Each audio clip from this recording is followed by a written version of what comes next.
Hello friends, मैं अंबिका कुमारी और आप देख रहे हैं लेट्स लर्न विथ अंबिका। और भाषा विज्ञान हम अभी कंप्लीट कर रहे हैं। तो हिंदी के सभी प्रतियोगी परीक्षाओं के लिए महत्वपूर्ण है आपका भाषा विज्ञान से प्रश्न आपका पूछा ही जाता है। और इसके रिगार्डिंग हमारा 2 क्लास कंप्लीट हो चुका है, जिसके अंदर हमने हिंदी भाषा का विकास एवं भाषा परिवार, जो प्राचीन भारतीय आर्य भाषा है, मध्यकालीन भारतीय आर्य भाषा है और आधुनिक भारतीय आर्य भाषा, इसको कंप्लीट देख लिया है।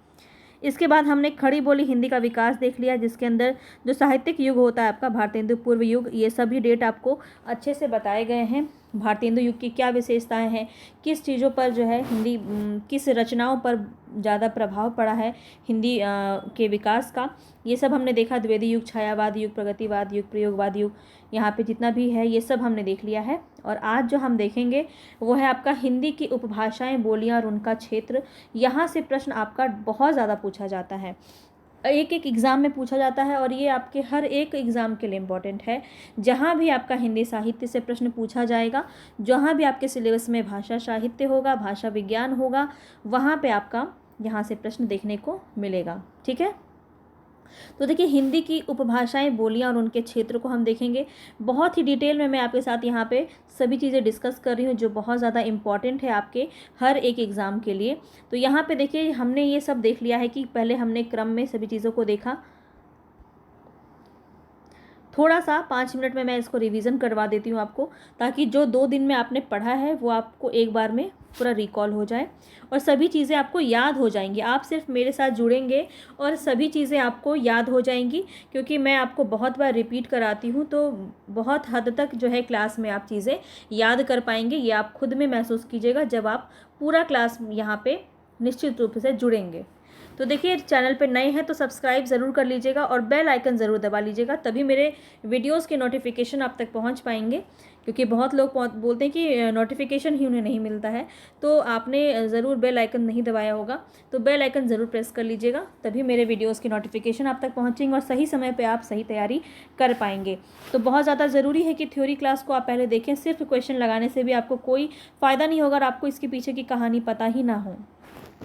तो बहुत ही डिटेल में मैं आपको फ्री क्लासेस में यहाँ पे सभी चीज़ें उपलब्ध करा रही हूँ, लेकिन आपको ईमानदारी से मेहनत करना है और चीज़ों को बढ़िया से ग्रहण करना है और साथ ही साथ अपने नोट्स भी बनाने हैं। ठीक है, या तो आप इसको बहुत बार रिवीजन कीजिए। ये PDF मैं आपको दे दूँगी जब ये पूरा चैप्टर मैं ख़त्म कर लूँगी। ठीक है, इसके बाद मैं आपको इसकी PDF दे दूँगी, आप उसमें तसल्ली से उसको लेकर के नोट्स बना सकते हैं, या चाहे तो आप क्लास के बीच में भी नोट्स बना सकते हैं, ये आपके ऊपर है। ठीक है, लेकिन नोट्स ज़रूर बना लिया करें, क्योंकि सभी चीज़ें आप जो है नहीं कर सकते हैं बार बार। वीडियो को आपको 3 बार 4 बार देखना पड़ेगा। अगर आप वीडियो देख के आपको ज़्यादा सहूलियत लगता है तो आप वैसा भी कर सकते हैं। तो चलिए यहाँ पे सबसे पहले तो हम देख लेते हैं संस्कृत, उसके बाद पाली आता है, उसके बाद प्राकृत, प्राकृत से अभ्रंश आता है, अभ्रंश से अवहट आता है और अवहट से हिंदी। ये क्रम हमने देखा था। इसके बाद हमने देखा विश्व की लगभग 3000 भाषाओं को 13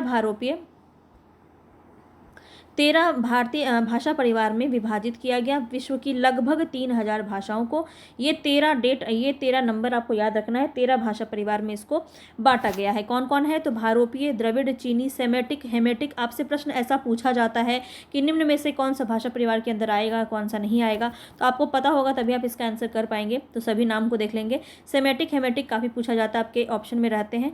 आग्नेय जो है ये आपका भाषा परिवार के अंदर आता है। यूराल, अल्टाइक, बाटू, रेड इंडियन, काकेसस, सुडानी, जापानी, कोरियाई और बुशमैन, ये आपके जो 13 हैं ये भाषा परिवार हैं। इसको ज़रूर देखेंगे। भाषा का परिवार जो है ये भारत में कितना है? तो 4 भाषा परिवार जो है भारत में मिलते हैं। कौन कौन? भारोपीय, द्रविड़, ऑस्ट्रिक और चीनी तिब्बती, ये सब हमने देख लिया। इसके बाद हमने देखा कि भारोपीय परिवार के अंतर्गत सबसे बड़ा जो है वो है भारोपीय भाषा परिवार और सबसे छोटा कौन सा है? चीनी तिब्बती। तो ये सब हमने देख लिया था। और भारोपीय परिवार की भारतीय ईरानी शाखा की उपशाखा भारतीय आर्य भाषा है।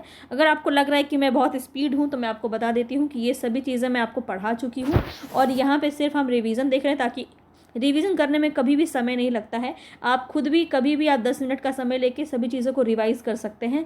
ये बहुत ही अच्छा तरीका होता है। लेकिन आप सोचते हैं कि पढ़ाई ही नहीं हो रहा है तो रिवीजन कहाँ से होगा?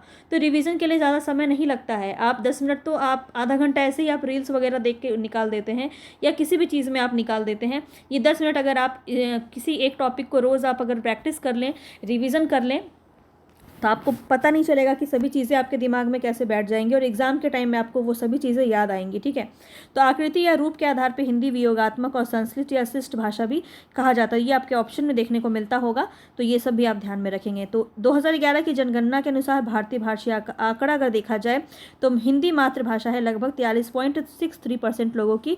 ये भी आपका जनगणना के अनुसार बताया गया। इसके बाद हमने भारतीय आर्य भाषा को 3 भागों में विभाजित किया है।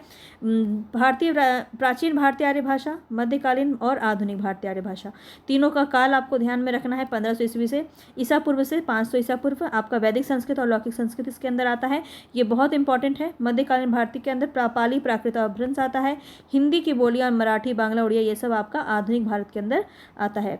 इसके बाद हमने देखा पूरा डिटेल में इसको प्राचीन भारतीय आर्य भाषा के अंदर जो वैदिक संस्कृत है और लौकिक संस्कृत है, तो दोनों में सिर्फ इतना आपको ज़्यादा ध्यान में रखना है कि चारों वेद जो हैं ये आपकी वैदिक संस्कृत के अंदर आते हैं। ब्राह्मण, आरण्यक और उपनिषद जो है आपका वैदिक संस्कृत के अंदर आता है। लौकिक संस्कृत में आपका पाणिनि की अष्टाध्यायी, वाल्मीकि के रामायण, महाभारत, पुराण ये सब जो आता है आपका लौकिक संस्कृत के अंदर आता है।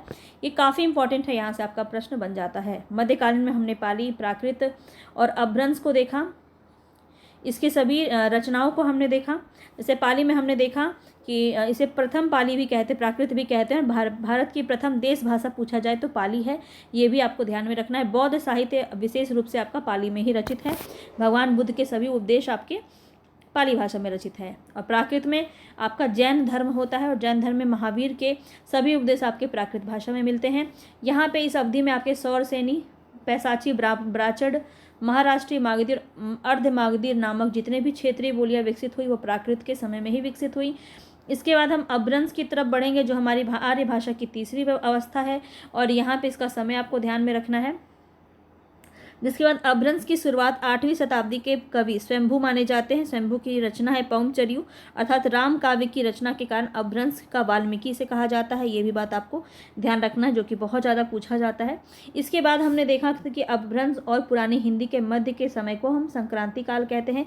कवि धनपाल का जो रचना है भविष्यत कहा अपभ्रंश का प्रथम प्रबंध काव्य है। ये मैं काफ़ी बार आपको बता चुकी हूँ, कल भी हमने इसको रिवीजन किया था और लगभग रोज़ हम रिवीजन करेंगे तो ये चीज़ें आपको अच्छे से रट जाएंगी। ठीक है, अपभ्रंश को रामचंद्र शुक्ल ने क्या कहा है, प्राकृताभास कहा है। चंद्रधर शर्मा गुलेनी ने पुरानी हिंदी कहा है। विद्यापति ने देसी भाषा कहा है। ठीक है, इतनी बात समझ में आ गई। रचना विद्यापति का कीर्तिलता, रोड़ा कवि का राउरवेल, दामोदर पंडित का उक्ति व्यक्ति प्रकरण और अब्दुल रहमान का संदेश रासक, ये सब आपका अपभ्रंश में रचित रचना है जिसे अवहट के नाम से भी जाना जाता है, जो अपभ्रंश की उत्तरकालीन अवस्था है। ये सब आपको बातें समझ में आ गई होंगी। इसके बाद हमने आधुनिक भारतीय आर्य भाषा को देखा था जिसमें ये हमने सभी बातें देखी। यहाँ पे ये भी 3 रूप में आपका है, प्राचीन हिंदी, मध्यकालीन हिंदी और आधुनिक हिंदी, जिसके अंदर फिर हमने अपभ्रंश का भेद देखा था। सौरसेनी अपभ्रंश के अंदर आपका पश्चिमी हिंदी, राजस्थानी हिंदी, गुजराती हिंदी आता है। अर्धमागधी अपभ्रंश के अंदर पूर्वी हिंदी आता है। मागधी अपभ्रंश के अंदर बिहारी, बांग्ला, उड़िया और असमिया आता है। खस अपभ्रंश के अंदर पहाड़ी आता है। ब्राचट के अंदर पंजाबी और सिंधी आता है। महाराष्ट्रीय अपभ्रंश के अंदर मराठी आता है। ये आपका बहुत ज़्यादा पूछा जाता है तो ध्यान में रखेंगे। फिर हमने यहाँ पे शब्द की उत्पत्ति देखा, कहाँ जहाँ पे सिंध से आपका हिंद शब्द बना, हिंद से आपका हिंदी बना। किस प्रकार से सप्ताह में हफ्ता इस्तेमाल में आता है आपका फारसी शब्द में, ये सब हमने देखा यहाँ पे। फिर यहाँ पे हमने ये भी देखा कि अमीर खुसरो जो है वो हिंदवी का शब्द का प्रयोग इन्होंने किया था सबसे पहले और इन्हीं से जो है प्रचलित हुआ। और इनकी एक रचना है खालिक बारी जो फारसी हिंदी शब्दकोश है, ये भी आपको ध्यान में रखना है। और इसकी रचना इन्होंने गयासुद्दीन तुगलक के बेटे को हिंदी या हिंदवी की शिक्षा देने के लिए की थी और जिसमें इन्होंने 30 बार हिंदवी शब्द का प्रयोग किया और हिंदी शब्द का 5 बार प्रयोग किया है। और भाषा के लिए हिंदी शब्द का प्राचीनतम प्रयोग, सबसे प्राचीन प्रयोग किसने किया है, सफरीदून के जफरनामा में मिलता है 1424 में। ये आपका बहुत इंपॉर्टेंट पॉइंट है, ये सब हमने डिस्कस कर लिया। खड़ी, इसके बाद हमने कल की क्लासेज में देखा खड़ी बोली हिंदी का विकास। ठीक है, जहाँ पे हमने भारतेंदु पूर्व की बातें देखी। भारतेंदु पूर्व में हमने देखा कि अमीर खुसरो और बंदा नवाज गेसुदराज हैं जो यहाँ पे हिंदवी की बात करते हैं, शुद्ध खड़ी बोली की बात करते हैं। और हिंदी का वास्तविक आरंभ 1000 ईस्वी से माना जाता है, जब आज तक के समय के 3 कालों में विभाजित है। आदिकाल 1000 ईस्वी से 1400 ईस्वी, मध्यकाल 1400 से 1800 ईस्वी और आधुनिक काल 1800 से अब तक। ठीक है, ये हम साहित्यक की भाषा में कर रहे हैं। हिंदी का विकास में सर्वप्रथम योगदान किसका है, तो फोर्ट विलियम कॉलेज का है। और इसके आचार्य कौन थे, जॉन ग्रिस्टाइल, ये भी आपको बताया गया है। इसमें जो है सबसे ज़्यादा किसका, तो इंसा अल्लाह खां, लल्लू लाल, सदल मिश्र और सदा सुखलाल का योगदान है। कई बार आपका पूछा जाता है कि फोर्ट विलियम कॉलेज से कौन संबंधित है, नहीं है, तो प्रश्न बन जाता है, ध्यान रखेंगे। इसके बाद हमने देखा कि इंसा अल्लाह खां की रानी केतकी की कहानी ठेठ बोलचाल में रची गई है और लल्लू लाल की 14 रचनाएं बताई गई हैं, जो प्रेम सागर इनकी सबसे प्रसिद्ध रचना है। सदल मिश्र की सबसे प्रमुख रचना है नासिकेतोपाख्यान, काफ़ी ज़्यादा पूछा जाता है, 1803 में रचित है। अध्यात्म रामायण और रामचरित की रचना भी इन्होंने ही की है। सदा सुखलाल ने अपनी सहयोगी की तुलना में कम लिखा है और सुख सागर इनकी सबसे प्रसिद्ध रचना है। ये सब चीज़ें हमने बहुत अच्छे से देख लिया है। यहाँ पे पत्रिका से संबंधित योगदान क्या रहा हिंदी में, ये सब हमने देखा। उदन मार्तन 1826 में कलकत्ता में प्रकाशित हुआ, इसको हमने देखा, ये हिंदी का पहला समाचार पत्र है। 1828 ईस्वी में कलकत्ता से बंगदूत का प्रकाशन आरंभ हुआ। 1829 में सरकार ने इसे बंद करवा दिया था, तो ये भी आपको पता होगा। और बंगदूत किसकी रचना है, किसकी पंक्ति है, सॉरी पत्रिका है, ये भी आप मुझे कमेंट बॉक्स में बताएंगे। चलिए, भारतेंदु युग। भारतेंदु पूर्व युग में दो प्रसिद्ध लेखक हुए, राजा शिव प्रसाद सितारे हिंद और लक्ष्मण सिंह। दोनों में सिर्फ आपको एक ही बात ध्यान में रखनी है कि शिव प्रसाद सितारे हिंद जो है ये उर्दू शैली में प्रयोग करते थे और लक्ष्मण सिंह जो है ये संस्कृत निष्ठ शब्दों का प्रयोग करते थे, विशुद्ध हिंदी। ठीक है, बस ये दो बात आपको याद रखनी है। और यहाँ पर अगर हम बात करें तो बनारस अखबार किसकी है, सितारे हिंद की है। 1844 में इसका प्रकाशन हुआ था और इसकी भाषा हिंदुस्तानी है। हिंदुस्तानी मतलब उर्दू मिश्रित भाषा। ठीक है, उर्दू शैली में इसका विरोध किसने किया, सुधाकर पत्रिका ने किया। और इसी क्रम में कलकत्ता से समाचार सुधा वर्षन भी आया और जो दैनिक प्रकाशन था। पंजाब से नवीन चंद्र राय ने ज्ञान प्रकाशनी पत्रिका निकाली। ये सब कुछ पत्रिकाएं हैं जो हिंदी विकास में आपका प्रमुख योगदान देते हैं। तो ये सब हमने देखा। और सबसे इंपॉर्टेंट है यहाँ पे राजा लक्ष्मण सिंह की, आगरा से इन्होंने प्रकाशित किया था समाचार पत्र प्रजा हितैषी, काफ़ी ज़्यादा ये पूछा जाता है, ध्यान में रखेंगे, 1861 में। इसके बाद हमने देखा कि राजा लक्ष्मण सिंह ने शकुंतला नाटक का अनुवाद संस्कृत से खड़ी बोली में किया। ईसाई पादरी ने अपने धर्म के प्रचार के लिए हिंदी को माध्यम बनाया। फिर ये कलकत्ता बुक सोसाइटी और आगरा बुक स्कूल सोसाइटी का भी स्थापना किया गया इसी के उपलक्ष्य में। ये सब हमने देखा। फिर भारतेंदु युग हमने देखा। तो यहाँ पे देखिए मैंने आपको जो है शॉर्ट में मैंने आपको सभी बातें यहाँ पे बताती हुई चल रही हूँ ताकि आपका एक बार रिवीजन हो जाए। इसके बाद मैं आपको उपभाषाएं आज बताऊँगी बहुत अच्छे से, बोलियाँ और उनके क्षेत्र। ठीक है, तो ये सब आप देख ही चुके हैं। हरिश्चंद्र, भारतेंदु हरिश्चंद्र को आधुनिकता का प्रवर्तक साहित्यकार माना जाता है। इनका समय याद रखिएगा 1850 से 1900 ईस्वी। ठीक है, चलिए ये सब हम देख चुके हैं, ये भी हम देख चुके हैं। अब यहाँ पे 3 इनका मैगज़ीन आपको याद रखना है, पत्रिका। तो भारतेंदु जी का हरिश्चंद्र मैगज़ीन, हरिश्चंद्र चंद्रिका और बाला बोधनी। बाला बोधनी महिलाओं के लिए है, ये भी बात आपको ध्यान में रखना है। ठीक है, पूछा जाता है। अब सबसे इंपॉर्टेंट होता है इस युग में कौन कौन से रचनाकार हैं, क्योंकि यहाँ से प्रश्न आपका बनता ही है। तो भारतेंदु मंडल के रचनाकार कौन कौन है, इनका मूल स्वर क्या था, नवजागरण, ये भी पूछा जाता है। और कौन कौन से रचनाकार हैं, भारतेंदु हरिश्चंद्र, प्रताप नारायण मिश्र, बद्री नारायण चौधरी प्रेमघन, बालकृष्ण भट्ट, अंबिका दत्त व्यास, रामचंद्र गोस्वामी, ठाकुर जगमोहन सिंह, लाला श्रीनिवास दास, सुधाकर द्विवेदी और राधाकृष्ण, ये सब आपके हो जाएंगे भारतेंदु मंडल के अंदर। और इसके बाद हमने देखा हिंदी के विकास में काशी नागरी प्रचारणी सभा का बहुत महत्वपूर्ण योगदान है। 1893 ईस्वी में इनकी जो है स्थापना की जाती है। इंडियन प्रेस प्रयाग का योगदान अत्यंत महत्वपूर्ण है इसमें। और नागरिक प्रचारणी सभा की प्रेरणा से ही इंडियन प्रेस प्रयाग ने सरस्वती पत्रिका का प्रकाशन किया था, जिसके प्रथम संपादक कौन थे, चिंतामणि घोष, याद रखेंगे। इसके बाद हमने द्विवेदी युग देखा। द्विवेदी युग में हम यही जानते हैं कि सरस्वती पत्रिका का इन्होंने संपादन किया 1903 से लेकर 1920 तक, यही द्विवेदी युग का भी समय है, तो आपको ये याद रखना है। ठीक है, आरंभिक चरण का विश्वकोश भी कहा जाता है, 20वीं शताब्दी के आरंभिक चरण का विश्वकोश कहा जाता है सरस्वती पत्रिका को, ये भी पॉइंट आपको याद रखना है। सबसे इंपॉर्टेंट कि डॉक्टर नगेंद्र ने जागरण सुधार काल इसे कहा है, काफ़ी इंपॉर्टेंट है। इसके बाद हमने देखा कि ये सब उतना ज़्यादा इंपॉर्टेंट नहीं, आप पढ़ चुके हैं।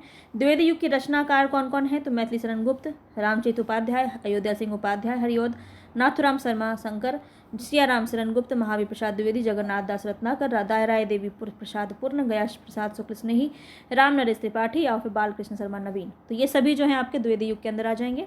इसको हमने देख लिया। फिर छायावाद के अंदर जो है आप सभी को पता है 4 प्रमुख कवि हैं आपके, प्रसाद जी, निराला जी, पंत जी और महादेवी वर्मा। और यहाँ पे देखिए माखनलाल चतुर्वेदी छायावाद के प्रमुख कवि के अंदर आ जाएंगे, बालकृष्ण शर्मा नवीन। तो याद रखेंगे बालकृष्ण भट्ट और बालकृष्ण शर्मा नवीन दोनों अलग अलग हैं। बालकृष्ण भट्ट आपके जो है वो भारतेंदु युग के अंदर आते हैं और यहाँ पे छायावाद के अंदर बालकृष्ण शर्मा नवीन आ जाते हैं। ठीक है, सुभद्रा कुमारी चौहान, रामधारी सिंह दिनकर, सोहन लाल द्विवेदी, सिया राम शरण गुप्त, श्याम नारायण पांडे, गुरुभक्त सिंह, ये सब जो है आपके छायावाद के अंदर आ जाते हैं। प्रगतिवाद में अगर हम देखें तो इसका समय याद रखिए, पूछा जाता है 1936 से 1942 तक की अवधि को प्रगतिवाद कहते हैं और ये कार्ल मार्क्स जो है इसके आदि प्रवर्तक हैं। याद हुआ कि नहीं आपको, ये मुझे आप कमेंट बॉक्स में ज़रूर बताइएगा। अगर 2 दिन से आप जुड़े हैं इस क्लास के अंदर तो अब तक आपको याद हो गया होगा, क्योंकि मैंने इसको काफ़ी बार रिपीट किया है। ठीक है, प्रगतिवादी कवियों में कौन कौन आ जाएंगे? सुमित्रा नंदन पंत, सूर्यकांत त्रिपाठी निराला, केदारनाथ अग्रवाल, नागार्जुन, त्रिलोचन शास्त्री, रांगे राघव, शिव मंगल सिंह सुमन और रामविलास शर्मा। ठीक है, इसके बाद प्रयोगवाद में हमने क्या देखा कि ये आगे जो है इसमें तार सप्तक का इन्होंने संपादन किया है। राहु का अन्वेषी कहा है तार सप्तक के कवियों को, और अस्तित्ववाद का प्रभाव इनके अंदर देखने को मिलता है। ठीक है, और नई कविता जो है इसमें नई कविता का प्रकाशन वर्ष जो है 1954 है और इलाहाबाद से ये प्रकाशित हुआ और इसके संपादक कौन है? डॉक्टर जगदीश गुप्त। ठीक है, और फिर हमने कुछ संस्थाओं के नाम देखे, बस इतना हमने देख लिया था। अब आज हम देखेंगे हिंदी की उपभाषाएं, बोलियां और उनके क्षेत्र। ठीक है, तो देखिए पहले तो ध्यान रखेंगे, एक छोटे क्षेत्र में बोली जाने वाली भाषा बोली कहलाती है।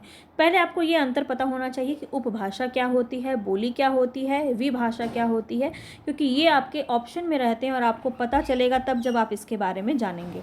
तो देखिए, कोई भी छोटे क्षेत्र में बोले जाने वाली भाषा बोली कहलाती है। बोली में साहित्य रचना नहीं होती, ये भी बात आपको ध्यान रखना है कि बोली में साहित्य रचना नहीं की जाती है।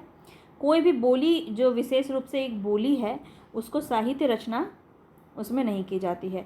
उसके बाद अगर हम देखें उपभाषा क्या होता है, तो यदि किसी बोली में साहित्य रचना होने लगती है और क्षेत्र का विस्तार हो जाता है तो वह बोली बोली नहीं रह जाती है, उपभाषा के रूप में कहलाई जाती है। समझ में आया?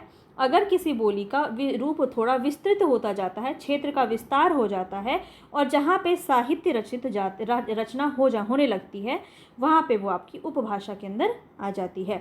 अब हम ये जानेंगे कि जब किसी उपभाषा को साहित्यकार अपने साहित्य के द्वारा एक निश्चित व सर्वमान्य रूप प्रदान कर देते हैं तथा उसके क्षेत्र और विस्तार हो जाता है तो वह भाषा कहलाने लगती है। ठीक है, एक भाषा के अंतर्गत कई उपभाषाएं और एक उपभाषा के अंदर कई बोलियां होती हैं। तो ये आपको ध्यान रखना है कि बोली के अंदर उपभाषा नहीं होती है बल्कि उपभाषा के अंदर कई बोलियां होती हैं। उम्मीद है कि ये अंतर आप समझ पा रहे होंगे कि यहाँ पे उपभाषा क्या है, बोली क्या है और भाषा क्या है। अब हम विभाषा को देखते हैं कि विभाषा क्या है। तो विभाषा का क्षेत्र बोली की अपेक्षा अधिक फैला हुआ है, बोली से थोड़ा सा ज़्यादा कह सकते हैं, थोड़ा सा ज़्यादा फेमस है उससे, या एक क्षेत्र या प्रांत में प्रचलित होती है। हिंदी के महत्वपूर्ण विभाषाएं ब्रजभाषा, अवधी, बघेली, खड़ी बोली, भोजपुरी आदि है। तो ये क्या होता है, एक प्रांत में आपका बोला जाता है, मतलब ये किसी एक प्रदेश या किसी एक क्षेत्र से थोड़ा सा और विस्तारित रूप होता है इसका, और ये आपकी जो है विभाषा कहलाती है। जैसे कि अवधी, बघेली, खड़ी बोली, ये आपकी भाषा ना होकर क्या है, विभाषा के अंदर भी आती है। अब देखिए, हिंदी क्षेत्र के महत्वपूर्ण बोलियों को 5 भागों में विभाजित किया गया है, वर्गीकृत किया गया है। कौन कौन सा? तो पश्चिमी क्षेत्र, पूर्वी क्षेत्र, राजस्थानी क्षेत्र, पहाड़ी क्षेत्र और बिहारी क्षेत्र। ठीक है, ये 5 आपको नाम याद रखने हैं, पूछा जा सकता है आपसे। तो हिंदी क्षेत्र की संपूर्ण बोलियों को 5 भागों में वर्गीकृत किया गया है। अब देखिए, पश्चिमी क्षेत्र में हिंदी की 5 बोलियां हैं। पश्चिमी क्षेत्र के अंतर्गत हिंदी की 5 बोलियां आती हैं।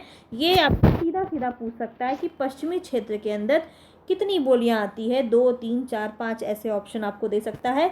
तो याद रखेंगे 5 बोलियां इसके अंदर आती है। कौन कौन सी आती है, इसका प्रमुख क्षेत्र, सभी चीज़ें हम ध्यान से देखेंगे और डिटेल में देखेंगे।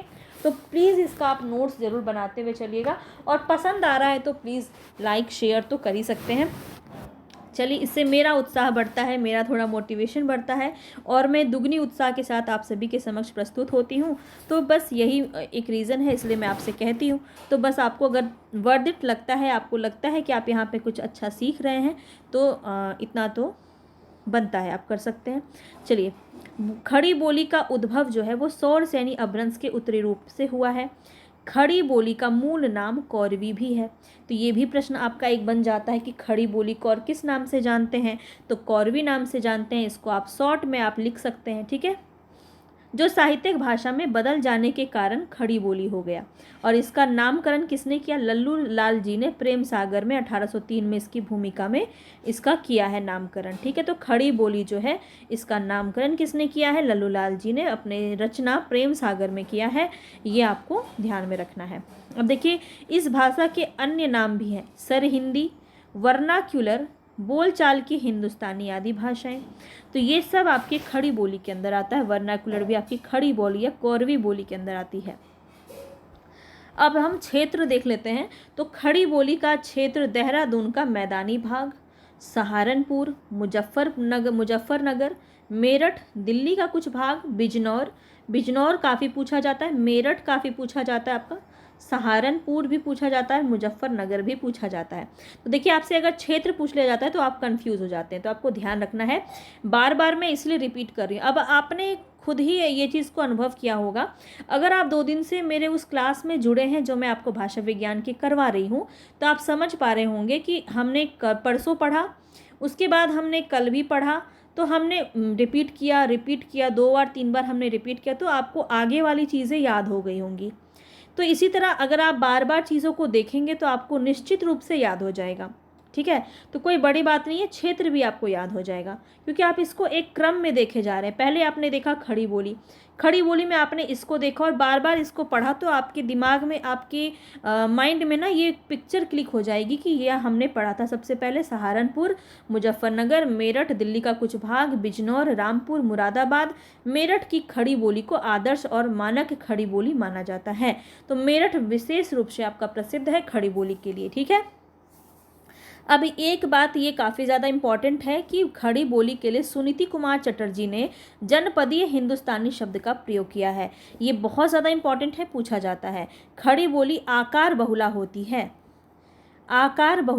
है, ये भी बात आपको ध्यान रखना है। जनपदी हिंदुस्तानी किसने कहा था? सुनीति कुमार चटर्जी ने कहा था खड़ी बोली के उपलक्ष्य में, ये भी बात आप ध्यान रखेंगे। मूल कौरवी में लोक कथा, गीत, पहेली, गीत नाटक आदि लोक साहित्य भी उपलब्ध हैं, ठीक है। अब हम आते हैं ब्रज भाषा के अंदर, ठीक है। ब्रज भाषा के अंदर आते हैं। अभी हम क्या देख रहे हैं?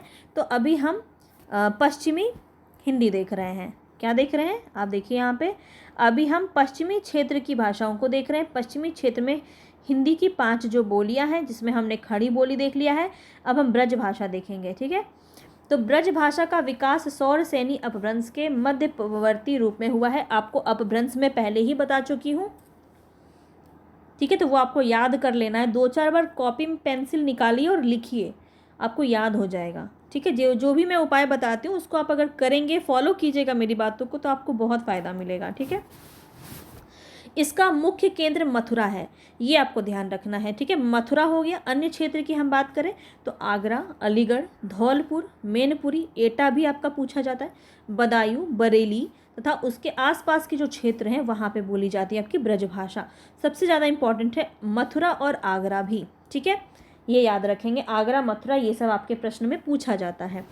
ब्रज भाषा साहित्य और लोक साहित्य दोनों दृष्टियों से बहुत ही संपन्न है और यह कृष्ण भक्ति काव्य की एकमात्र भाषा है। ब्रज भाषा में ही कृष्ण भक्ति काव्य परंपरा को विकसित किया गया है, ये भी बात आप बखूबी जानते हैं।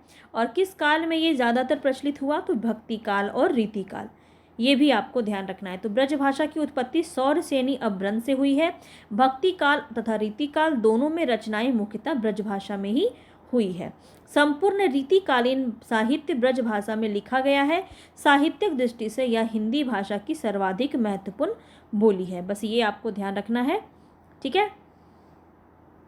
आगे देखिए, ब्रज भाषा तथा ब्रज बोली 2 अलग अलग भाषाएं हैं। ब्रज बोली जो है इसका प्रयोग मिथिला, बंगाल, असम, उड़ीसा के कृष्ण भक्त रचनाएं करने के लिए करते थे और ब्रज बोली को पुरानी बांग्ला के नाम से भी जाना जाता है। ये एक इम्पॉर्टेंट और नई बातें आपको यहाँ पे पता चली है। चलिए आगे देखिए, साहित्यिक महत्व के कारण ही इसे ब्रज बोली नहीं बल्कि ब्रज भाषा कहा जाता है। सूरदास, नंददास, रहीम, रसखान, बिहारी, मतिराम, भूषण देव, भारतेंदु, हरिश्चंद्र, जगन्नाथ दास रत्नाकर इत्यादि ब्रजभाषा के अमर कवि हैं। ये आपको बहुत ही ध्यान से समझना है, क्योंकि यहाँ से प्रश्न आपका बनता है कि ब्रजभाषा में रचित किन्होंने सबसे ज़्यादा रचना रची है। तो ये सभी आपको ऑप्शन में दे सकते हैं, तो ध्यान रखेंगे। तुलसीदास जी की भी कुछ रचनाएं हैं जो ब्रजभाषा में रचित हैं, जैसे कवितावली और विनय पत्रिका। ये विनय पत्रिका काफ़ी ज़्यादा पूछा जाता है कि किस भाषा में रचित है, तो ब्रजभाषा में रचित है, ये बात आपको ध्यान रखना है। ब्रजभाषा देश के बाहर तजुबेकिस्तान में भी बोली जाती है, जिसे तजुबेकी ब्रजभाषा कहा जाता है, ये बात भी ध्यान रखेंगे। ब्रजभाषा से संबंधित हमने सभी बातों को यहाँ देख लिया। अब हम चलते हैं बांगरू यानी कि हरियाणवी भाषा। तो हरियाणवी भाषा को बांगरू भाषा भी कहते हैं, ये बात भी आपको ध्यान में रखना है। बांगरू या हरियाणवी का विकास सौरसेनी अपभ्रंश के पश्चिमी रूप से हुआ है। इसका क्षेत्र हरियाणा तथा दिल्ली का देहाती भाग है। हरियाणवी भाषा आकार बहुला है, ये भी बात आपको ध्यान रखना है। आगे देखते हैं बुंदेली। तो बुंदेली का विकास सौरसेनी अपभ्रंश से हुआ। इसका क्षेत्र झांसी, काफ़ी इंपॉर्टेंट है, झांसी बहुत पूछा जाता है। तो बुंदेली जो भाषा है वो झांसी में बोली जाती है। जालौन, हमीरपुर, ग्वालियर, ओरछा, सागर, नरसिंहपुर, सिवनी, होशंगाबाद और इसके आसपास के जो क्षेत्र हैं वहाँ पे बोली जाती है। बुंदेली भाषा ओकार बहुला है, ये पूछा जाता है, आपका पंक्ति दे दिया जाएगा तो पूछा जा सकता है। तो अभी तक हमने आकार पढ़ा था, यहाँ पे याद रखें बुंदेली में आपका ओकार बहुला होती, मतलब यहाँ पे ओकार में ज़्यादा प्रयोग है भाषा में, तो ये बात आपको ध्यान रखना है। और इसके प्रमुख कवि कौन है बुंदेली भाषा के, तो याद रखेंगे केशवदास, पद्माकर, भूषण, लाल कवि, गंगाधर व्यास, जगनिक आदि जो है ये बुंदेली कवि हो जाएंगे। ठीक है, अब हम कन्नौजी की तरफ बढ़ रहे हैं। कन्नौजी में हम क्या देखेंगे, कन्नौजी का भी विकास सौरसेनी अपभ्रंश से हुआ है। इसके क्षेत्र इटावा काफ़ी पूछा जाता है। इटावा जो है आपका वो कन्नौजी क्षेत्र के अंदर, कन्नौजी भाषा के अंदर आ जाएगा। ठीक है, तो इटावा, फर्रुखाबाद, शाहजहाँपुर, कानपुर, हरदोई, पीलीभीत, ये सभी आपकी कन्नौजी भाषा है। और कन्नौजी भाषा में ओकार बहुला होता है, ये भी याद रखेंगे। तो इसके जो प्रमुख रचनाकार हैं कौन है, तो चिंतामणि, नीलकंठ, मतिराम आदि जो कवि हैं वो कन्नौजी और ब्रज भाषा में रचित रचनाएं इन्होंने की हैं। अब हम कुछ देखेंगे पूर्वी क्षेत्र की हिंदी बोलियां। तो हमने देखा पश्चिमी क्षेत्र में कुल 5 बोलियां थी, लेकिन पूर्वी क्षेत्र में कुल कितनी है, 3 बोलियां हैं। ठीक है, अवधी, बघेली और छत्तीसगढ़ी, याद रखेंगे, ये 3 नाम आपको बहुत अच्छे से याद रखना है। तो आप इसको ऐसे भी याद रख सकते हैं, पूर्वी क्षेत्र यानी कि P = ABC, ऐसे भी आप याद रख सकते हैं। A for Awadhi, B for Bagheli और C फॉर छत्तीसगढ़ी। ठीक है, तो ऐसे भी आप याद रख सकते हैं। चलिए अवधी के बारे में जानते हैं। तो अवधी भाषा का उद्भव अर्धमागधी अपभ्रंश से हुआ है, ये याद रखना है आपको। अपभ्रंश में आपको पहले ही करा चुकी हूँ, तो सभी चीज़ें आपको याद हो जानी चाहिए अब तक। तो अभी तक हमने देखा पश्चिमी क्षेत्र में जितना भी हमने देखा वो सौरसेनी अपभ्रंश के रूप में था। अब यहाँ पे पूर्वी क्षेत्र की जो बोलियां हैं वो किस अपभ्रंश से विकसित हुई, तो अर्धमागधी अपभ्रंश से विकसित हुई। इसका मुख्य केंद्र क्या है, अयोध्या या अवध। अवधि से ही आपको समझ में आ गया, अयोध्या या अवध। इसे कोसली के नाम से भी जाना जाता है। मोस्ट इंपॉर्टेंट फैक्ट है, कोसली पूछा जाता है। ये कोसली जो है आपका अवधि के ही रूप है, इसको आप बोल सकते हैं। इसके अतिरिक्त यह लखनऊ, इलाहाबाद, फतेहपुर, मिर्ज़ापुर काफ़ी पूछा जाता है आपके क्वेश्चन में, तो याद रखेंगे अवधि हो जाएगा वहाँ पे। ठीक है, उन्नाव, रायबरेली, सीतापुर, खीरी, फैजाबाद, गोंडा बस्ती, बहराइच, बाराबंकी, सुल्तानपुर, बाराबंकी भी एक बार आपके एग्जाम में आया है। ठीक है, सुल्तानपुर, प्रतापगढ़, ये सभी क्षेत्र में जो है आपके अवधि बोला जाता है। अब सिर्फ आपको ना अपभ्रंश नहीं दे दिया जाता है कि अपभ्रंश में कौन सी भाषा विकसित हुई, बताइए। क्वेश्चन थोड़ा सा डेवलप हो रहा है और आपको भी साथ साथ अपनी तैयारी को थोड़ा डेवलप करना है, इसीलिए मैं आपको थोड़ा सा डिटेल में सभी चीज़ें बता रही हूँ। अब यहाँ पे देखिए, सूफी काव्य तथा राम भक्ति काव्य की रचना अवधि में हुई है। मुल्ला दाऊद का चंदायन, कुतुबन की मृगावती, मंझन की मधुमालती, जायसी का पद्मावत, तुलसीदास की रामचरितमानस, उस्मान की चित्रावली, रघुनाथ दास राम स्नेही आदि इसके प्रमुख कवि हैं। और ये इनकी जो रचनाएं हैं ये सब आपके सूफी काव्य, राम भक्ति काव्य रचना में अवधि में हुई है, ये बात आपको याद रखना है। ठीक है। पूछा जाए चंदायन, मृगावती, मधुमालती, पद्मावत, रामचरितमानस, चित्रावली, ये सभी रचनाएं आपके अवधि में रचित है, ये आपको ध्यान में रखना है। अवधि में लिखा गया प्रसिद्ध ग्रंथ तुलसीदास द्वारा रचित रामचरितमानस है। भारत के बाहर फिजी में अवधि बोलने वालों की संख्या अधिक है, ये भी याद रखेंगे। अवधि की पहली रचना चंदायन जो है 1370 में माना जाता है। चंदायन किसकी रचना है ये मुझे आप कमेंट बॉक्स में बताएंगे, अभी अभी मैंने आपको बताया है ऑलरेडी। चलिए देखते हैं कितना आप क्लास में ध्यान देते हैं ना।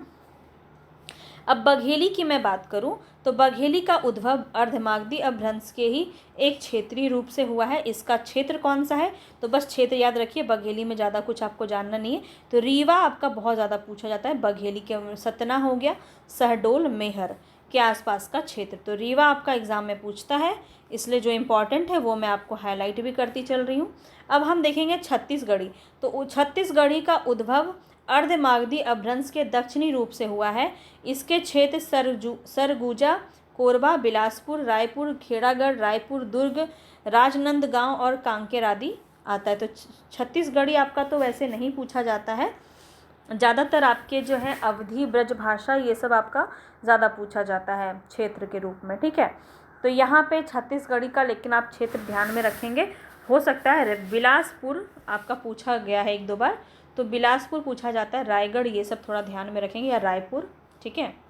चलिए राजस्थानी क्षेत्र अब हम पहुंच चुके हैं तीसरे नंबर पे। तीसरे नंबर की बोलियां हम देख रहे हैं। अब राजस्थानी क्षेत्र में हिंदी की 4 बोलियां विकसित हुई। अभी तक हमने देखा पश्चिमी भाषा जिसमें 5 बोलियां थी, पूर्वी भाषा जिसमें 3 बोलियां थी। अब हम देख रहे हैं राजस्थानी क्षेत्र जिसमें आपकी 4 बोलियां हैं। पहले तो ये आपको ना ये नंबर भी याद रखने हैं।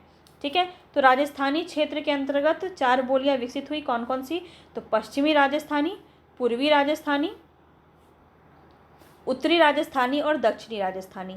ये बहुत ज़्यादा इंपॉर्टेंट है, यहाँ से प्रश्न घुमाता भी है और आपको पता भी नहीं चलेगा, आप क्वेश्चन को गलत कर देंगे, इसलिए इसको ध्यान से समझेंगे, नोट करते हुए चलिएगा। पश्चिमी राजस्थानी भाषा जो है ये मारवाड़ी, इसका उद्भव सौरसेनी अपभ्रंश से हुआ है।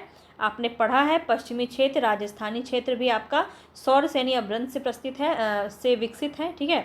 तो इससे हुआ है, इसका क्षेत्र याद रखना है, जोधपुर, जैसलमेर काफ़ी पूछा जाता है, बीकानेर भी आपका काफ़ी पूछा जाता है, याद रखें जोधपुर, मेवाड़, सिरोही, जैसलमेर और बीकानेर। यहाँ पे आपकी पश्चिमी राजस्थानी यानी कि मारवाड़ी, आपसे ये भी पूछा जा सकता है कि मारवाड़ी किस राजस्थानी के अंदर आएगा, तो पश्चिमी राजस्थानी के अंदर आएगा, ये भी आप ध्यान रखें।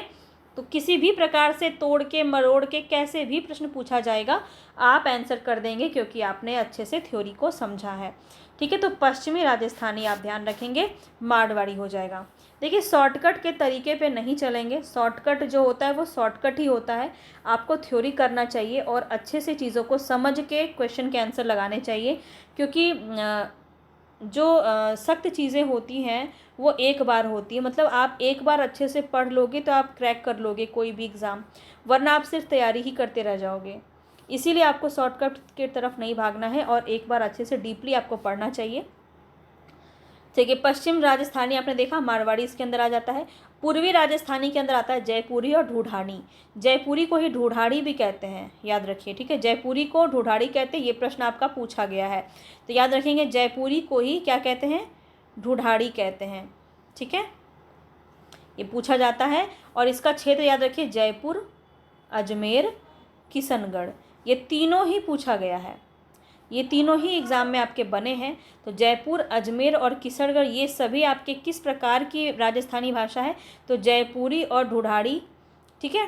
और ये पूर्वी राजस्थानी के अंदर आता है, ये भी ध्यान रखेंगे। अब हम देखेंगे उत्तरी राजस्थानी। उत्तरी राजस्थानी में आपका क्या होता है, मेवाती होता है। ठीक है। यह अलवर, गुड़गांव, भरतपुर इसके आसपास बोली जाती है। इसकी एक मिश्रित बोली है अहीरवाटी, पूछा जा सकता है अहीरवाटी आपका किसका मिश्रित बोली है, तो उत्तरी राजस्थानी यानी मेवाती की जो है मिश्रित बोली है। अहीरवाटी, जो गुड़गांव, दिल्ली और करनाल के क्षेत्रों में बोली जाती है। ठीक है, अब देखिए दक्षिणी राजस्थानी बोली को देखें तो मालवी जो है वो दक्षिणी राजस्थानी के अंदर आता है। यहाँ पे इंदौर, उज्जैन, देवास, रतलाम और भोपाल, होशंगाबाद के आसपास की बोले जाने वाली बोलियाँ मालवी होती हैं, जो कि दक्षिणी राजस्थानी के अंदर आती है। ये आपको ध्यान रखना है। पहाड़ी क्षेत्र में हिंदी की 2 बोलियाँ विकसित हुई। अब हम पहाड़ी की तरफ बढ़ रहे हैं, तो पहाड़ी क्षेत्र में हिंदी की 2 बोलियाँ विकसित हुई। 2 बोलियाँ कौन कौन सी है? तो पश्चिमी पहाड़ी और मध्यवर्ती पहाड़ी। ठीक है, पश्चिमी पहाड़ी में जौनसार, सिरमौर पूछा जाता है, आपका पहाड़ी क्षेत्र के अंदर आता है, याद रखेंगे। शिमला हो गया, मंडी, चंबा के आसपास का जो क्षेत्र है वो पश्चिमी पहाड़ी के अंदर आता है। और मध्यवर्ती पहाड़ी में आपका देखिए कुमाऊनी जो है ये मध्यवर्ती पहाड़ी के अंदर आता है, और गढ़वाली। ठीक है, क्रमशः अगर देखा जाए तो कुमाऊं आपका कुमाऊनी बोला जाता है, गढ़वाल में आपका गढ़वाली बोला जाता है। ये उत्तराखंड के क्षेत्र की बोलियां हैं, ये भी याद रखेंगे। अब हम पहुंच गए हैं बिहार क्षेत्र के बोलियों के ऊपर। तो बिहार क्षेत्र में 3 बोलियां विकसित हुई, तो याद रखेंगे यहाँ पे 3 बोलियां विकसित हुई आपकी। कौन सी? मगही को हम देखते हैं पहले। तो मगही जो है वो मागधी अपभ्रंश से विकसित हुई है। ठीक है, बिहार क्षेत्र बिहारी हिंदी आपका किस में विकसित हुई है? मागधी अपभ्रंश में विकसित हुई है। ठीक है, सारे ही। तो मगही विकसित हुई है मागधी अपभ्रंश से। या पटना, गया, पलामू, हजारीबाग, मुंगेर, भागलपुर और इसके आसपास की बोली आपकी मगही भाषा में बोली जाती है। ठीक है, अब भोजपुरी बोली देख लीजिए। भोजपुरी भी आपकी बिहारी भाषा के अंदर आती है, बिहारी हिंदी के अंदर। तो भोजपुरी मागधी अपभ्रंश का ही पश्चिमी रूप से विकसित हुआ है। इसका मुख्य केंद्र है भोजपुर यानी कि बिहार। ठीक है, इसके अन्यत्र अगर देखा जाए तो बनारस, जौनपुर, मिर्ज़ापुर, गाजीपुर, बलिया, गोरखपुर, देवरिया, आजमगढ़, बस्ती, शाहाबाद, चंपारण और सारण जैसे जगह पे आपका भोजपुरी बोला जाता है। हिंदी क्षेत्र की बोलियों में भोजपुरी बोलने वाले सर्वाधिक हैं, और भोजपुरी अंतर्राष्ट्रीय महत्व की बोलियां हैं। और भारत के अतिरिक्त सूरीनाम, फिजी और मॉरिशस, गुयाना, त्रिनिदाद में भी इस बोली का प्रसार है, याद रखेंगे। ठीक है, भोजपुरी थोड़ा सा इम्पॉर्टेंट है, इसको हम थोड़ा सा डिटेल में देख रहे हैं। तो भोजपुरी में लिखित साहित्य अत्यंत कम है। इसके रचनाकार भिखारी ठाकुर काफ़ी ज़्यादा इम्पॉर्टेंट है। भिखारी ठाकुर, इनको भोजपुरी का शेक्सपियर तथा भोजपुरी का भारतेंदु भी कहा जाता है। बहुत इंपॉर्टेंट है, पूछा जा सकता है। भिखारी ठाकुर के अतिरिक्त महेंद्र मिश्रा इस बोली के मुख्य साहित्यकार हैं। इन्हें पूर्वी गीतों का जनक, पूर्वी गीतों का सम्राट कहा जाता है। इनकी रचना अपूर्व रामायण भोजपुरी का प्रथम महाकाव्य है। बहुत इंपॉर्टेंट पॉइंट है, इसलिए इन्हें भोजपुरी का प्रथम महाकवि भी माना जाता है। किन्हें? तो याद रखेंगे महेंद्र मिश्रा। ठीक है, इनकी अन्य महत्वपूर्ण रचनाएं हैं महेंद्र मंजरी, कजरी संग्रह, मेघनाद वध, महेंद्र दिवाकर आदि। मेघनाद वध काफ़ी इंपॉर्टेंट है, आपका पूछा जा सकता है। अब भोजपुरी बोली जो है वो हिंदी भाषा की वह बोली है जिसमें सर्वाधिक क्षेत्रीय हिंदी फिल्म बनती है, आप सभी को बहुत अच्छे से पता है। चलिए अब हम पहुंचते हैं मैथिली के ऊपर। तो मैथिली भी आपका बिहारी हिंदी के अंदर आता है, और मैथिली मागधी अपभ्रंश के मध्यवर्ती रूप से विकसित हुई है। इसकी लिपि तिरहुता और देवनागरी है। तो तिरहुता भी याद रखेंगे और देवनागरी है। इसका मुख्य केंद्र मिथिला है। यह 8वीं अनुसूची में हिंदी क्षेत्र की बोलियों में से एकमात्र बोली है। तो हिंदी क्षेत्र की बोलियों में से एकमात्र बोली जो है मिथिला, ये आपका 8वीं अनुसूची में शामिल है, ये आपको याद रखना है। इसके अतिरिक्त यह दरभंगा, मुजफ्फरपुर, पूर्णिया, मुंगेर और इसके आसपास के क्षेत्र में यह बोली जाती है। मगही तथा मैथिली लोक साहित्य की दृष्टि से भी संपन्न भाषाएं हैं, ये भी बात आपको ध्यान रखना है। और अगर हम मैथिली की बात करें तो मैथिली में साहित्य रचना प्राचीन काल से होती आई है। विद्यापति सबसे प्रसिद्ध जो है यहाँ पे मैथिल रचनाकार माने जाते हैं, और जिनकी रचना पदावली जो है ये सबसे ज़्यादा मैथिली को चरमोत्कर्ष पर इन्होंने पहुँचाया। इसके अतिरिक्त नागार्जुन, गोविंद दास, रंजीत लाल, हरिमोहन झा, राजकमल चौधरी, स्वर्गगंधा, ये सभी मैथिली के प्रमुख साहित्यकार हैं, पूछे जा सकते हैं क्योंकि बिहार से संबंधित है और ये आपका पूछा जा सकता है। तो ये सब हमने देखा। अब इसको हम एक जगह पे इसको समराइज़ कर लेंगे, जो उपभाषाएं और बोलियां हैं उसके प्रमुख क्षेत्र कौन कौन से हैं। तो पश्चिमी हिंदी के अंदर आता है आपका 5, कौन कौन सा? खड़ी बोली कौरवी, ब्रजभाषा, बांगरू या हरियाणवी, बुंदेली और कन्नौजी। ये 5 आपका हिंदी, पश्चिमी हिंदी के अंदर आता है। ठीक है। देहरादून, सहारनपुर, मुजफ्फरनगर, दिल्ली का कुछ भाग, बिजनौर और मुरादाबाद आपका खड़ी बोली और कौरवी जो है इसके अंदर मुख्य क्षेत्र के रूप में आप देख सकते हैं। ब्रजभाषा में आगरा, मथुरा, अलीगढ़, धौलपुर, एटा और बदायूं काफ़ी ज़्यादा पूछा जाता है। बांगरू और हरियाणवी में आपका हरियाणा और दिल्ली का देहाती भाग। बुंदेली में झांसी, जालौन, हमीरपुर, ग्वालियर और होशंगाबाद। और कन्नौजी में इटावा, फर्रुखाबाद, शाहजहांपुर, कानपुर, हरदोई, पीलीभीत। ये आपका पूछा जाता है, कन्नौज के अंदर आता है, ध्यान रखेंगे। पूर्वी हिंदी में हमने 3 देखा था, अवधी, बघेली, छत्तीसगढ़ी। अवधी में आपका लखनऊ, इलाहाबाद, फतेहपुर, उन्नाव, रायबरेली, सीतापुर, फैजाबाद, गोंडा और बस्ती। बघेली के अंदर था आपका रीवा, सतना, शहडोल, मेहर और उसके आसपास के क्षेत्र। छत्तीसगढ़ में था, छत्तीसगढ़ी बोली में था आपका सरगुजा, कोरबा, बिलासपुर, रायगढ़ और रायपुर और दुर्ग। ठीक है। राजस्थानी में अगर हम बात करें तो राजस्थानी में आपने देखा 4 होते हैं। मारवाड़ी जो है पश्चिमी राजस्थानी के अंदर आता है। जयपुरी या ढूढ़ानी आपका पूर्वी राजस्थानी के अंदर आता है। मेवाती आपका उत्तरी राजस्थानी के अंदर आता है। और मालवी आपका दक्षिणी राजस्थानी के अंदर आता है। डिटेल में पूछा जा सकता है, ये आपसे याद रखेंगे। मारवाड़ी जो है ये किस में आपका देखने को मिलेगा, क्षेत्र की बात करें तो जोधपुर, मेवाड़, सिरोही, जैसलमेर, बीकानेर, ये 2 आपका काफ़ी पूछा जाता है। जयपुरी या ढूढ़ानी में आपका जयपुर, अजमेर, किशनगढ़, तीनों ही इंपॉर्टेंट है। मेवाड़ी में आपका अलवर, गुड़वार, भरतपुर, उसके आसपास के क्षेत्र। और मालवी में इंदौर, उज्जैन, देवास, रतमाल, भोपाल, होशंगाबाद और इसके आसपास के क्षेत्र। अब हम आगे देखते हैं पहाड़ी में हमने 2 बोलियां देखी, कुमाऊनी और गढ़वाली। कुमाऊनी आपका कुमाऊं में बोली जाती है, गढ़वाली आपका गढ़वाल में बोली जाती है, याद रखेंगे। और इसका बिहारी हमने देख लिया, बिहारी हिंदी में मगही, भोजपुरी, मैथिली। तो पटना, गया, पलामू, हजारीबाग, मुंगेर, भागलपुर, ये सब आपका मगही हो गया। भोजपुरी आपका बनारस, जौनपुर, मिर्ज़ापुर, गाजीपुर, बलिया, गोरखपुर, देवरिया, आजमगढ़, ये सब जगह में आपका भोजपुरी ज़्यादा प्रसिद्ध है। और मैथिली आपका दरभंगा, मुजफ्फरपुर, पूर्णिया, मुंगेर और इसके आसपास के क्षेत्र, ये सभी हो जाएंगे। तो एक बार में हमने इसको समराइज़ कर दिया अच्छे से। तो अभी हमने जितना भी हिंदी भाषा पे थोड़ा क्वेश्चन हमने अभी आपको जितना कुछ बताया है, तो उससे संबंधित हम कुछ क्वेश्चन यहाँ पे देख लेते हैं, जिससे ये समझ में आएगा कि आपको ये सभी चीज़ें कितना समझ में आई और कितना आप इसको सही कर पा रहे हैं। तो हिंदी भाषा का प्रादुर्भाव किस भाषा से हुआ, आप सभी को बताना है। पाली, संस्कृत, अपभ्रंश और प्राकृत। कमेंट बॉक्स में इसका आंसर आप मुझे देते हुए चलेंगे। ठीक है। तो यहाँ पे बताएंगे हिंदी भाषा का प्रादुर्भाव किस भाषा से हुआ है, तो याद रखेंगे यहाँ पे आपका संस्कृत हो जाएगा, बी ऑप्शन। भारतीय आर्य भाषाओं को कितनी भाषाओं में विभाजित किया गया है? भारतीय आर्य भाषाओं को याद रखेंगे 3, 4, 5 या 2, याद रखिएगा। भारतीय आर्य भाषाओं की बात की जा रही है, तो आप सभी को बहुत अच्छे से ये पढ़ाया है मैंने कि 3 जो है भारतीय आर्य भाषाएं, जिसके अंदर आपका प्राचीन भारतीय आर्य भाषा, मध्यकालीन भारतीय आर्य भाषा और आधुनिक भारतीय आर्य भाषा आता है।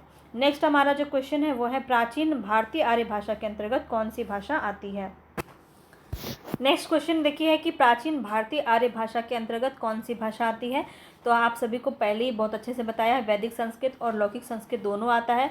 तो राइट ऑप्शन क्या हो जाएगा आपका? डी हो जाएगा। ठीक है, चलिए आगे बढ़ते हैं। नेक्स्ट क्वेश्चन है यहाँ पे आपका, बौद्ध साहित्य की रचना किस भाषा में हुई है? बहुत ही इंपॉर्टेंट क्वेश्चन है और काफ़ी अच्छे से मैंने आपको ये डिटेल में बताया है। संस्कृत, प्राकृत, पाली या फिर अपभ्रंश। तो बताएंगे यहाँ पे राइट ऑप्शन क्या हो जाएगा? सी ऑप्शन सही हो जाएगा, पाली। क्या आप इसका आंसर बना पा रहे हैं? अगर आंसर बना पा रहे हैं इसका मतलब आपको सभी चीज़ें समझ में आ रही है बहुत अच्छे से।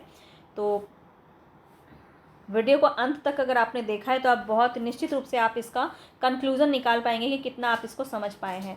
तो मध्यकालीन आर्य भाषा की तीसरी अवस्था कौन सी है बताएंगे?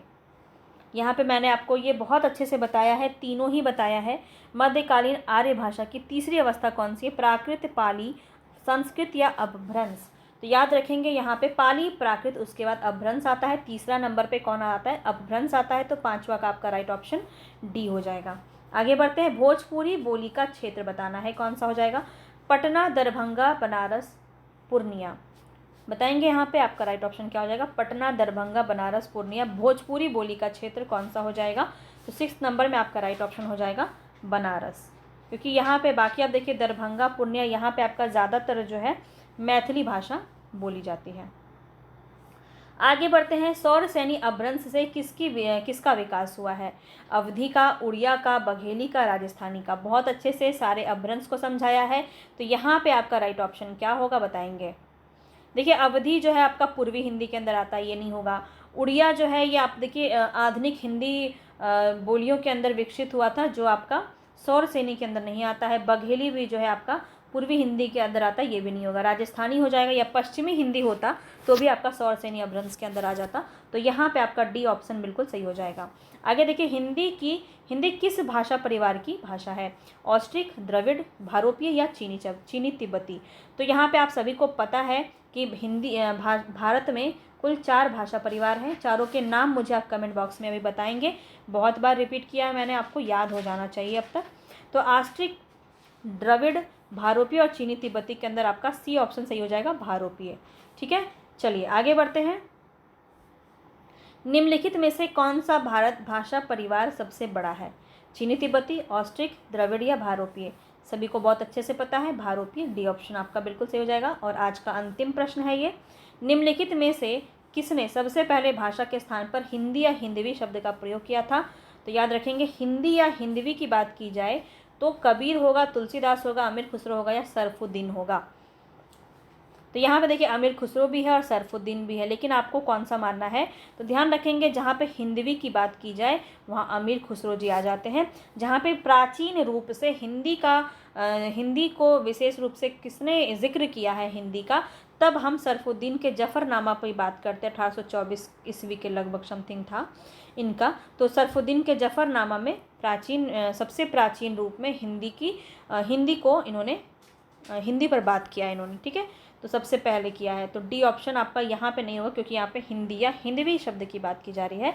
तो यहाँ पे सर्वप्रथम अमीर खुसरो जी थे जिन्होंने इसको किया था। कल हम देखेंगे राजभाषा के रूप में हिंदी का विकास। पूरा राजभाषा हम अच्छे से समझेंगे, अनुच्छेद इससे संबंधित जो है वो सब हम समझेंगे, सभी चीज़ों को डिटेल में समझेंगे। और यहाँ तक अगर आपको सभी चीज़ें समझ में आ गई हैं तो आप कह सकते हैं। ठीक है, और पसंद आया होगा तो लाइक शेयर सब्सक्राइब ज़रूर कर दीजिएगा। मिलेंगे नेक्स्ट वीडियो में, तब तक के लिए धन्यवाद।